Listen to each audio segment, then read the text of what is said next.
સમાચારો તરફ આગળ વાત કરીએ। અમદાવાદની નરોડા પોલીસે મોટી માત્રામાં ડ્રગ્સ ઝડપ્યું છે। પોલીસે 234 ગ્રામ ડ્રગ્સ સાથે એકની ધરપકડ કરી છે।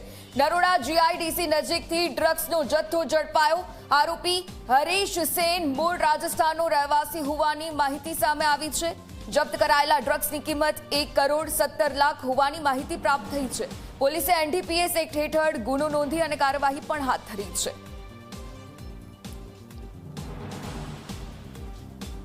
बातमी મળેલ કે એક વ્યક્તિ એક માદક પદાર્થ લઈને અમદાવાદમાં કોઈને આપવા આવવાનું છે। પોલીસ દ્વારા આ એરિયા ઉપર વોચ રાખવામાં આવે।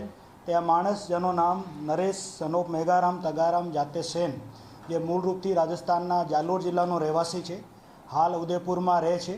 એ ઉદયપુરથી આ એક માદક પદાર્થ જે કોકીન છે, જેની માત્રા 234.01 ગ્રામ છે, જેની માર્કેટમાં આજની તારીખમાં રેટ 1,17,500,000 રૂપિયા જેટલી છે।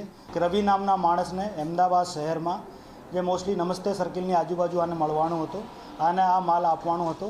અત્યારે પોલીસ દ્વારા આ રવિ નામનો જે માણસ છે, આનો ફક્ત એક મોબાઈલ નંબરની માહિતી પોલીસને મળી છે।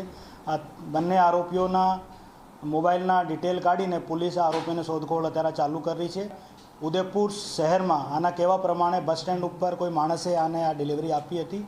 ત્યાં પણ પોલીસ દ્વારા અત્યારે ટીમ ત્યાં રવાના કરવામાં આવવામાં છે, ઓર ત્યાં જ આવીને સીસીટીવી વગેરે ચેક કરવામાં આવશે કે આ માણસને કોણે આ ડિલિવરી આપી છે।